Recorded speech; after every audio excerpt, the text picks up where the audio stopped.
In this video, I'm going to show you how to implement hosted checkout integration method of Mastercard payment gateway services on your iOS app. I've created a video before showing how you can implement this on web. Go ahead and check that video out. I'm going to do the same thing, but on iOS. And it will look like this. Here's the dummy app. You just add some cart items, then you go to the cart, and then you click pay, and then it asks you to confirm your shipping address. You click confirm shipping. Then the payment page renders here in a web view, although seamlessly. You grab a test card from the official website here. You enter your payment information. Then you click pay. Now again, this is all happening in a web view. The gateway automatically handles rendering 3DS for me. So if there's a one-time password required, it will show up here instead of this. This is an emulator. So you click submit, and then the payment is done. You get this nice little Mastercard logo, and then the web view closes down, and then you're back to your app. I'm not using any SDK here. I'm just using the JavaScript library that the Mastercard gateway hosted checkout solution provides, which can be found here, linked for in the description below. So I'm gonna start from a dummy store that doesn't have any payment method attached to it. I added an item to the cart here, but there's no button, there's nothing that's a checkout.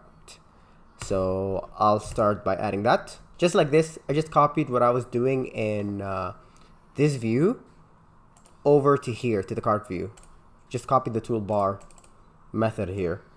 But I'm gonna change the destination. Right now it's saying cart view, I gotta change it to shipping view. So I'm gonna create a new view, call it shipping view, and put some placeholder there. I'm gonna copy this to here, so I can also pass my cart items to the shipping view. You'll see why later. So shipping view goes here instead. And now let's rerun this and see how it goes.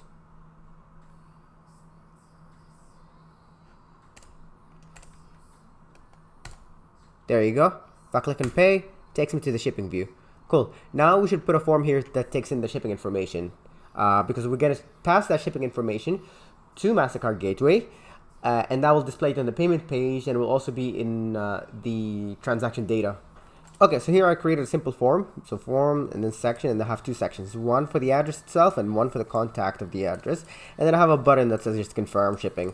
Before I did that, I also added the variables here that will take in the shipping data, and also added an array that has the countries that the user can select. So I'll put this here and run it and see how it goes. Self-ship. There you go. Just a regular shipping form, just like the one I showed earlier. To make the development much easier, I instead of having to refill this data over and over, I initialized them here. Okay, so what happens after the user enters their shipping information? I'm gonna submit this along with the payment information, the total amount of the cart items, to my server to generate the payment session. So I need to dismiss this button when the user clicks it and replace it by a loading indicator. So I can just do that.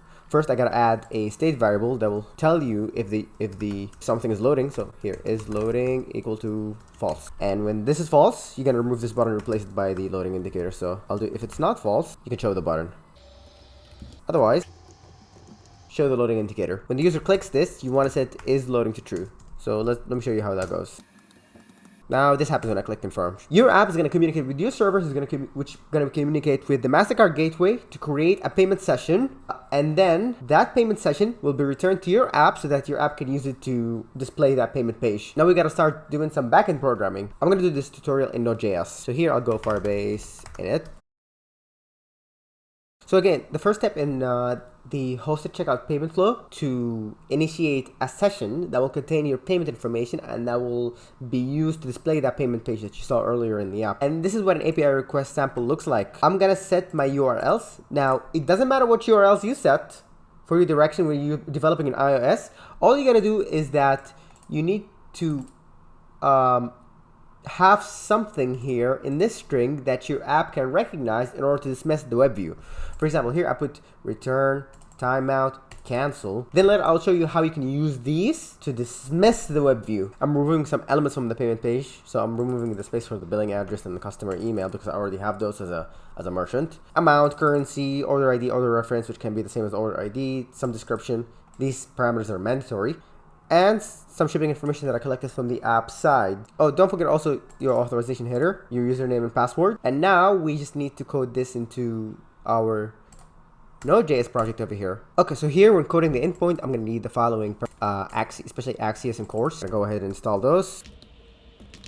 Make sure you install inside functions.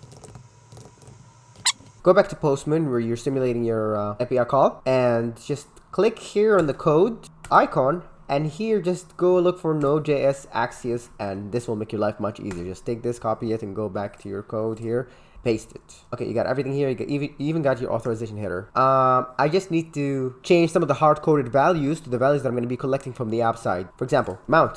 I'm getting this from the app side. So this is going to be request body amount.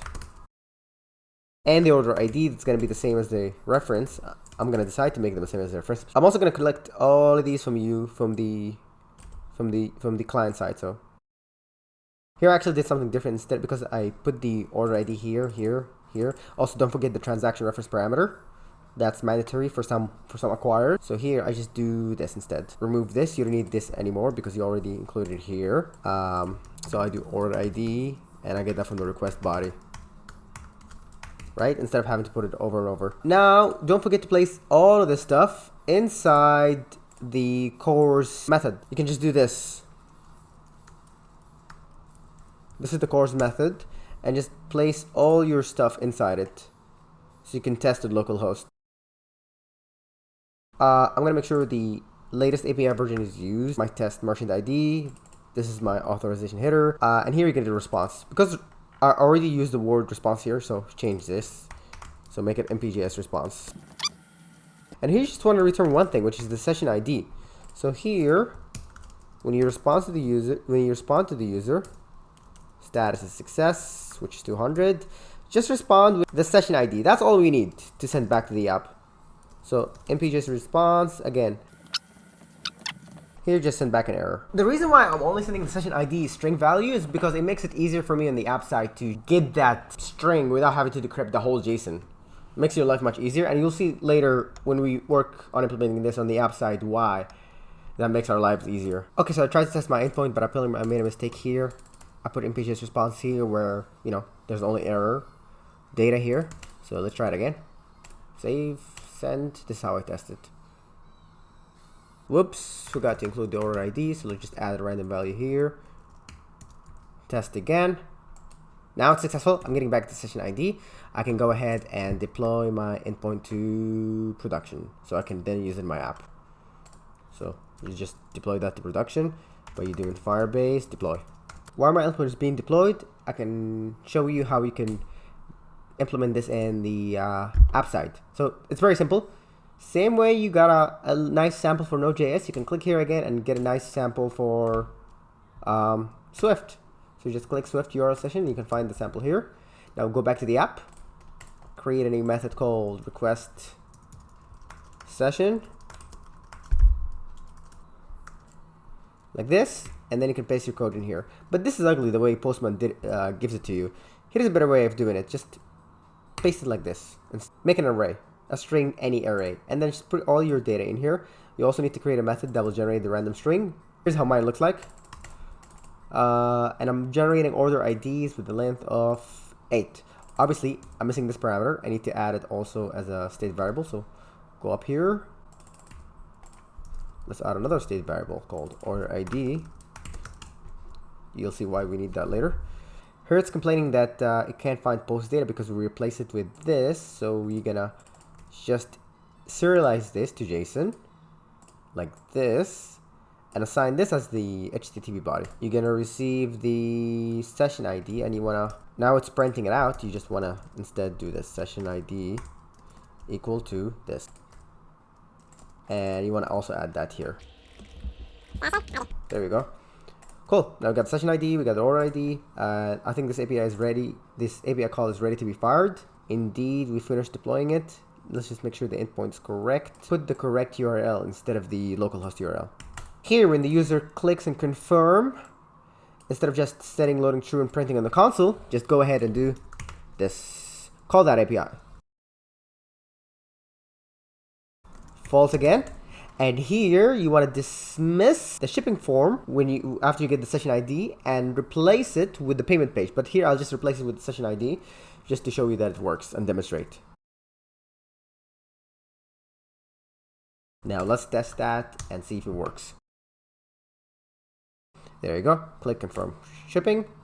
API request sent. Session ID is returned. This thing is working. Now we can start working on rendering the payment page using a web view. Now, if you read the host checkout integration documentation, it will show you the same steps that I just walked you through, which is first creating the session using an API call, then use a JavaScript library, which is imported here, to display that payment page. See, it's all JavaScript code. So your question will be like, how can I use a JavaScript library in an iOS app in a web view? You can display the web view either by supplying a URL or just putting the HTML directly in the web view, which is what I did. This is what my web view looked like. This is basic web view stuff. Here, my web view is taking the host URL from my payment gateway, which is this URL. It could be different for you, by the way, depending on your acquiring bank. For example, for some people located in Asia Pacific region, it could be AP, people in US, NA, people in Europe, EU, and so on. So I took my host URL, the session ID that I get from the server, and here's some state variable that tells my app that the payment is done. I take these three from the shipping view, and I put the host URL here and the session ID here. Here, all I did is just I took this sample code that they have over here and just pasted it in my web view, and I just replaced this with variables. So this URL I replaced it with a variable, and this session ID I just replaced it with a variable as well. Now, how does your app know when to close the web view after the payment is done? So here's the thing. The hosted checkout library has callbacks that you can set in the API here. So this is what it calls when this is where it redirects you, when the payment is done, timeout, or when the user clicks on cancel. So I'm using in my web view, I can monitor what is the current URL that's displayed in the web view, and I can create an action based on that. So here in this class web view coordinator, I'm doing that. Here, specifically inside this web view function, decide policy for the decision handler. Here I'm monitoring the URL that is the web view is currently opening. So, and based on it, I say if the URL contains the word return, then I'll do a specific action for return. I'll just say payments finished. Here I'm just doing the same action for all of them. I'm just setting payment finished to true using the keywords that I have in my endpoint here. That's it. That's how I'm dismissing my web view. So now I can use this in my shipping view instead of just displaying the session ID like I'm doing here. So here I just put a VStack, and I set the VStack height to, let's say, 1000. And here I'm going to render my hosted checkout class, my web view class, and I'm going to put the variables that it needs here. Just like this. So I got to also create a state variable inside my shipping view that tells this view when the payment is done, so it can display something else. So here, go up, is loading. Just you can copy this over and just changing to payment done. Payment. And by payment done, it doesn't mean successfulness. It doesn't necessarily mean successful. It could mean failed or successful. Because later, it just means the user finished trying to pay. Then you're going to inquire later using another API call. You're going to inquire for the result of the payment. So you add this here. And when the session ID is not an empty string, it's going to display this hosted checkout page. So let's run this and show you how it looks like. Confirm shipping. Now it's taking some time to load because my internet sucks. So with the magic of editing, it should look like this. There you go. Now you can enter your card information just like I showed you before and continue with the payment. Now we need to display another view after the payment is done. So here, just put a condition. This condition will say if payment is not done, then you want to display the payment page because the payment is not done. You got to display the payment page for the user. Otherwise, if it's done, regardless of the result, you're going to display another view, which you're going to trigger the API call that retrieves the result here. So here you can do, also you can set is loading again to true.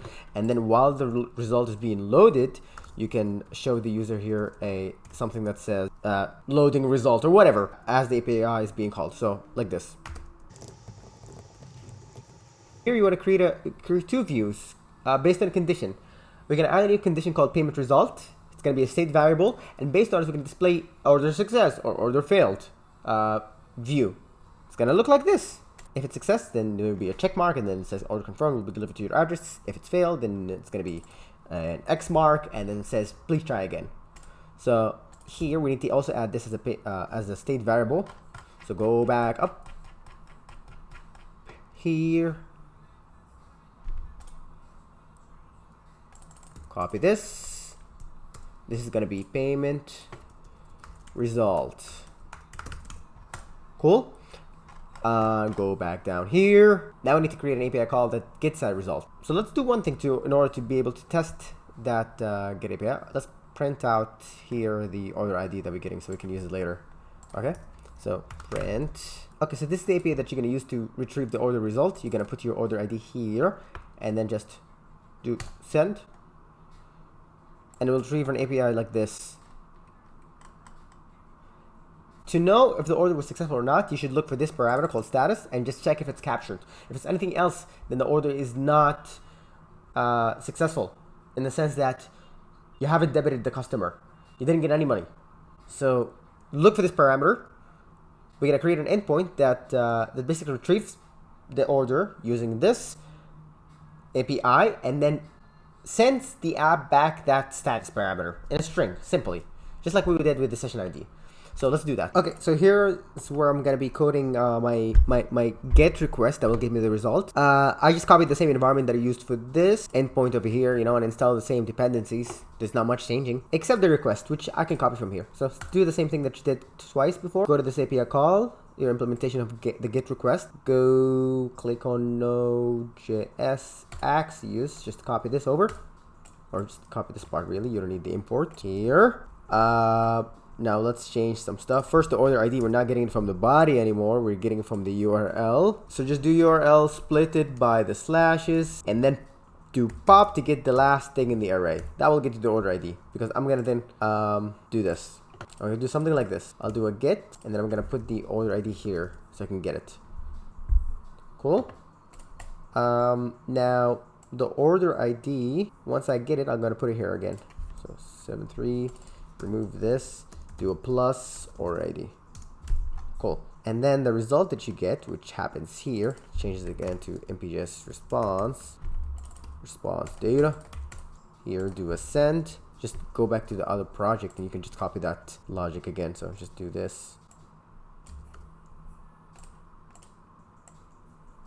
Here, like this. Just do it then.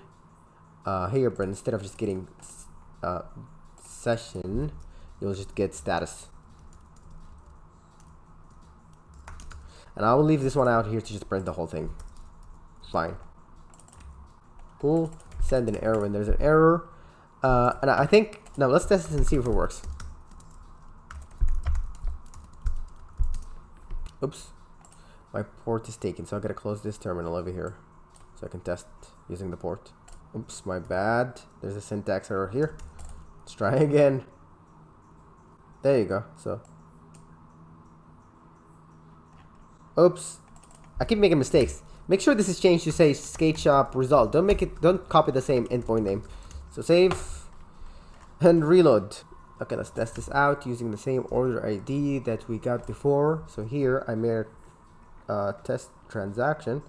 I'm gonna just copy the order ID for that. There we go. This is my order ID for the transaction that I just did. And then go over here and paste it here. Get, let's see what happens. See, captured, good. Now we can deploy this to production. So just go Firebase, deploy, and then we're gonna use this in the app. And while it's deploying, let's implement it in the app side. Go ahead again here, go for Swift, copy this, and then go back to your code. Here you're gonna create a new method, another method that says get result. Same way you did the other one. And then here you'll do things differently. You'll say if, first this is gonna be the result. Okay, so just do this. Store this string as a variable. Call it order result. and then check if it's equal to capture. Cool. Now just go ahead down here and implement this. So remember that on a period that you created, here you're gonna use it. Get result, and then you'll just do self is loading, just turn it off. And once you turn it off, it's gonna change from this view to this view, and then it's gonna show you the result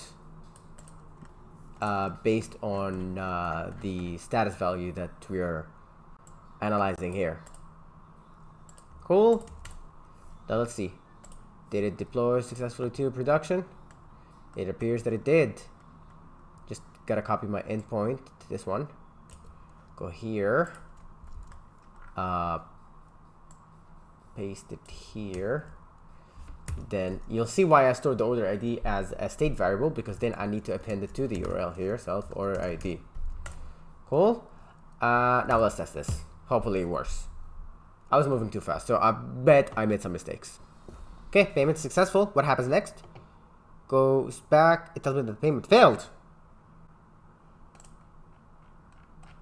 How come?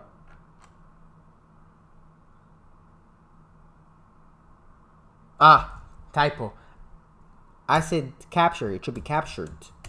Well, this is what it looks like if the payment is failed. So let's try again.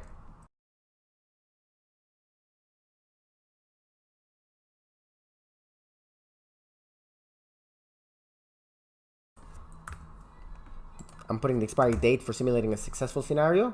How do I know this? It's here. Okay, security code 100. Pay.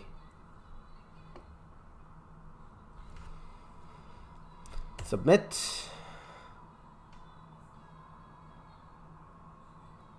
Says payment success in the web view. Now it goes back to the native view and says order confirmed. Nice. Now let's see what it looks like if it fails. Let's say, what if I'm feeling like spending a lot, you know? And maybe I'm buying stuff beyond my budget. So confirm the shipping again. I'm going to use the same test card. Well, let me use a Visa test card this time. Okay. For the expiry date, I'm going to use instead 0539. 0539.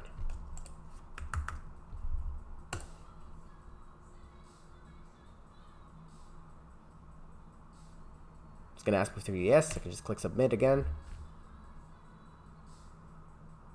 And then it's going to say order was unsuccessful. It's going to ask me to try again. It won't take me back to the